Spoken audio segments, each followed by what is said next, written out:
waxaan rabaa ugu dambayn inaan halka ka sheego in aan Puntland haddaan nahay aan taageersannahay dawladda Puntland ay taageersan tahay dawladda Jubbaland kuna taageerayso inay noqoto mas'uuliyaddeeda guud waxaan aad uga xunnahay weerarkii Ras Kamboni ka dhacay oo dhacay intii labada kala fadhi lagu kala maqnaa runtii arrintaas waxay ahayd arrin xadgudub ah oo dawladnimada ku xun abuureysana waxyaabo laga soo gudbay oo u muuqda dagaaladii sokeeyay inay dib u noqon karaan waxaan u rajaynayaa dadka gobolada Jubbaland jubbada dhexe xoogeeda niman shabaab la dhahaaba haystee jubbada hoose iyo gedo inay si miir qabta dalka mustaqbalkiisa uga tashadaan wixii wanaag ah oo Soomaali ay uga qayb qaadan karaan ay kaalintooda ka qaadaan wixii sharci iyo dastuur aan ahayn oo xadgudub ah oo dawladnimo ahayn inay iska celiyaan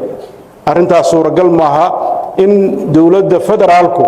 ay u adeegsato awooddii dawladnimo ee la siiyey inay deegaanada kale wax ku yeesho arrintaas waan ka digaynaa faragelinta lagu hayo maamulada aragtida saxda ah ku socda oo oranaysa haddaanan la raacsanayn waxa weeye waxa tahay cadowgeyga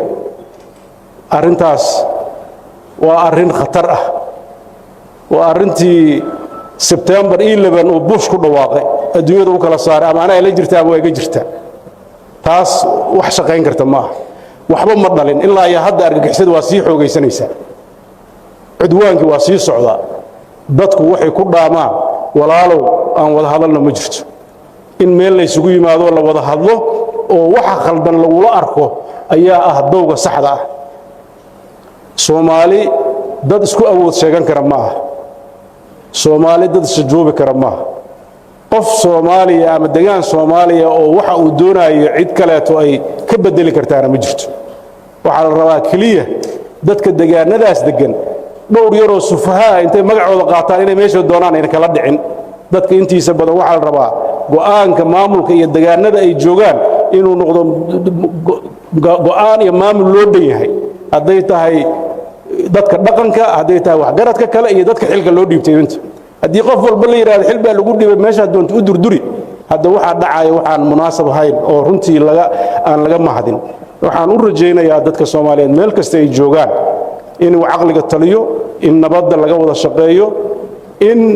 shuruucda iyo xeerarka ilaa hadda aan haysanay heshiiska lagu yahay lagu dhaqmo wixii tabasho laga qabo la rabo in laga bedelana iyadoo la wada jiro laga wada hadlo oo la xasilan yahay Puntland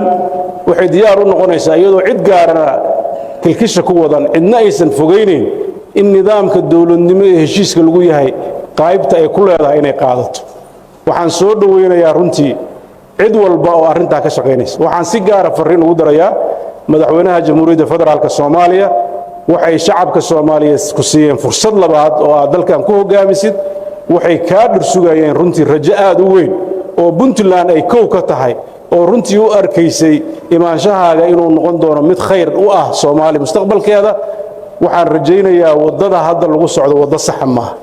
waxaan rajaynayaa in kastoo ay wanaagsaneen inaan bimbar nasiixa kaaga soo jeediyo haddana waa ka fursan waaye maxaa yeelay wax badan oo si hoos aan uga hadlay waxba waa ka qabsoom waaye marka haddaan la ismaqlin waxa ka dhalanaya waxaan wanaagsaneen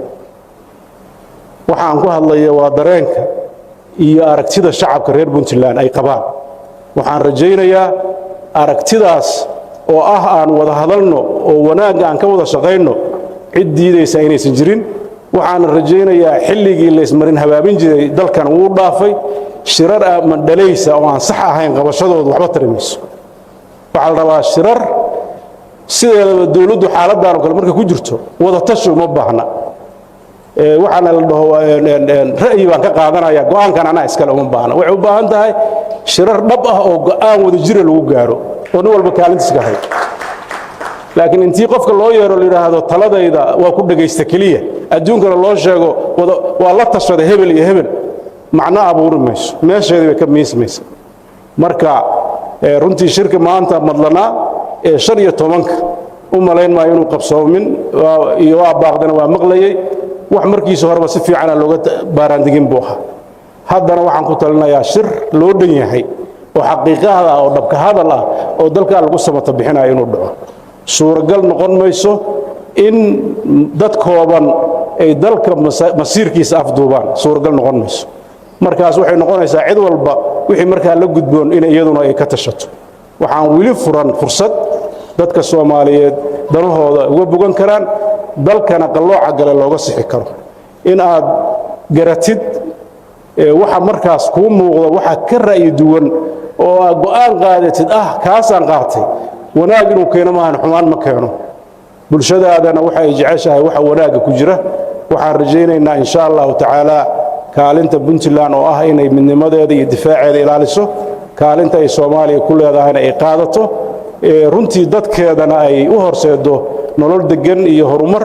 waa waajib anagoo dhan wada saarno aan rajaynayna inaan wada gudano aad baad u mahadsantihiin wassalaamu calaykum waraxmatullaahi wabarakaatu